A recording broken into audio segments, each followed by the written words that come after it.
இந்த நிகழ்ச்சியில் வாழ்த்துறை வழங்கிட வருகின்றார். அவரை பற்றி நாம் சிறு குறிப்பினை வழங்கலாம். ஜேசி பில்டர்ஸ் யூடியூப் சேனல் அப்படின்னு ஒரு சேனல் வச்சிருக்கிறாங்க. 2 லட்சம் ரூபாயிலேயே ஒரு வீடு கட்டி தரும் ஒரு சேலஞ்சான வேலையை அவர் ஆரம்பிச்சிருக்கிறாங்க. தமிழ்நாடு முழுவதும் இந்த பணியினை செய்து கொண்டிருக்கின்றார்கள். இதெல்லாம் விட ரொம்ப முக்கியமா அவரை பற்றி சொல்லணும் அப்படின்னா, கொத்தனார்களுக்கு சிறப்பு பயிற்சி கொடுத்துட்டு இருக்கிறாங்க. இலவசமா கொத்தனார்களுக்குன்னு சிறப்பு பயிற்சி கொடுத்து இந்த பில்டர்ஸ் அசோசியேஷன் மேலும் மேலும் வளர்வதற்கு உறுதுணையாக இருக்கின்றார். அவர்களுக்கு வாழ்த்துக்கள். இப்பொழுது வாழ்த்துறை வழங்கிட வருகின்றார் திரு சத்ய நேசன் அவர்கள் இங்கே வருகை புரிந்திருக்கின்றார். தொடர்ந்து வாழ்த்துறை வழங்குகின்றார் சத்ய நேசன் அவர்கள். எல்லாருக்கும் வணக்கம். நான் விருதுநகர்லேருந்து வந்திருக்கேன். என்னை அழைத்தது முத்துப்பாண்டியன் சார் என்னை கூப்பிட்டாரு. திடீர்னு நேற்று தான் அந்த போஸ்ட் அனுப்பிவிட்டு, சார் நீங்கள் முடிஞ்சால் வந்துங்க அப்படின்னு சொன்னார். நான் தமிழ்நாடு முழுவதும் கட்டிடங்கள் கட்டி கொடுத்துக்கிட்டு இருக்கிறோம். நம்முடைய யூடியூப் சேனல் மூலமாக நமக்கு வருகிற வேலைகள் தான், அந்த வேலையை வச்சு தான் எல்லா இடங்கள்லையும் தமிழ்நாடு ஃபுல்லாக போய்கிட்டு இருக்கிறோம். இன்றைக்கி நான் தஞ்சாவூரில் இருக்கணும். ஆனாலும் சார் சொன்னார் முடிஞ்சால் வாங்கன்னு சொன்னார். ஆனால் இன்றைக்கி நம்முடைய தினமாக இருக்கிறது பொறியாளர் தினம். அதில் இதை கலந்துக்கிறதுன்னு எனக்கு ஆசை. நம்ம வேலை கூட நாளைக்கு பார்த்துக்கலாம். ஆனால் இந்த மீட்டிங் அடுத்து இது போல் ஒரு வாய்ப்பு கிடைக்குமா அப்படிங்கிறது ரொம்ப சந்தேகமாக இருந்தது. ஏன்னா இதே போல் ஒரு நிகழ்வு இது வரைக்கும் நான் எங்கேயும் பார்த்ததில்லை. ஏன்னா தந்தையர் தினம், நிறைய தினங்கள் கொண்டாடுறாங்க. ஆனால் பொறியாளருக்குன்னு ஒரு தினம் இதுவரை நான் கேள்விப்பட்டதில்லை. யாரும் கேள்விப்பட்டிக்கலான்னு தெரியல. என்னங்க சார், ரொம்ப நன்றி. இதே போல் வருகிற வருஷத்துலையும் இதே போல ஒரு நிகழ்வு நடக்கணும். இன்னும் நிறைய பேர் கலந்துக்கணும் என்னுடைய ஆசை.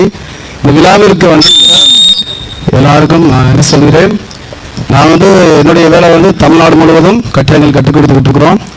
அதுக்கடுத்தாப்புல குறைந்த செலவில் லோ பட்ஜெட் ஹவுஸ் 2 லட்ச ரூபாயிலிருந்து சீட்டு வீடு கட்டி கொடுத்துக்கிட்டு இருக்கிறோம். ஏன்னா அவங்க பட்ஜெட்டுக்கு தகுந்த மாதிரி வீடு கட்டி கொடுத்துட்டு இருக்கிறோம். எல்லாரும் பெரிய வீடு காங்கிரீட் வீடு கட்ட முடியாது. அதனால் அவங்க கையில் எவ்வளோ இருக்கோ அந்த அமௌண்ட்டுக்கு தகுந்த மாதிரி வீடு கட்டி கொடுத்துட்டு இருக்கிறோம்.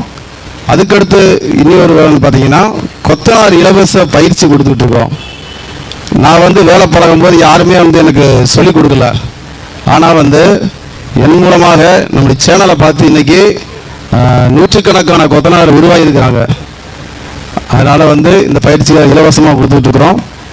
இன்றைக்கி செப்டம்பர் 15 பொறியாளர் தினம். இன்றைக்கி என்ன நாள்னு நீங்களே கூட பார்க்கலாம். கூகுளில் பார்த்தீங்கன்னா சர்ச் பண்ணி பார்த்தீங்கன்னா தெரியும். மோட்சகுண்டம் விஸ்வஸ் ஐயா என்னுடைய பிறந்த நாள் தான் இந்த செப்டம்பர் 15. இதைத்தான் இன்னைக்கு பொறியாளர் தினமாக அறிவிக்கப்பட்டிருக்கிறது நம்முடைய இந்தியாவில். ஆனால் உலகம் முழுவதும் கிடையாது, இந்தியாவில் தான் இன்னைக்கு 15ஆம் தேதி பிறந்த நாள். அவர் படித்தது இளங்கலை முடித்தது சென்னையில். அடுத்து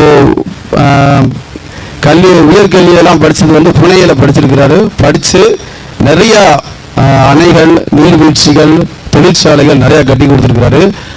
இதில் நம்ம கவனிக்க வேண்டிய விஷயம் என்னன்னு பார்த்தீங்கன்னா, ஒரு பில்டர்ஸோ பொறியாளரோ அவர் செய்கிற தொழில் அது தலைமுறைகள் பேசப்பட்டு கொண்டே இருக்கும். அது ஒரு நாளோட அழிந்து போகிறது கிடையாது. இப்போ நம்ம இருக்கிற வீடை கூட சொல்லுவோம், இது எங்கள் தாத்தா இருக்கும்போது அந்த கொத்தனார் கட்டி கொடுத்தாரு அப்படின்னு சொல்லுவோம். அதனால் நம்ம கட்டுகிற கட்டடங்கள் தலைமுறைகள் நிமிர்ந்து பேசக்கூடியதாக இருக்கிறது. இந்த ஒரு விஷயத்தை மட்டும் சொல்லி நான் முடிச்சிடறேன். இப்போ ஒரு ரோட்டில் போய்கிட்டே இருக்கும்போது ஒரு சில நேரம் கேள்விப்பட்டிருக்கோம், இந்த ஒரு விபத்து நடக்க வேண்டியது டிரைவருடைய திறமையினால் தப்பிக்கப்பட்டோம் அப்படின்னு சொல்லியிருப்போம்.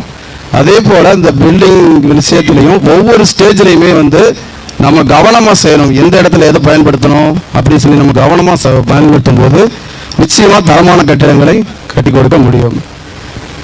எல்லாருக்கும் நன்றி செலுத்துகிறேன். இந்த வாய்ப்பினை கொடுத்த இந்த ஜிஎஸ்கோ நிறுவனத்திற்கும் மற்றும் மியூசிக் ஸ்டார் அந்த சேனலுக்கும் நன்றி தெரிவித்துக் கொள்கிறேன். தேங்க்யூ.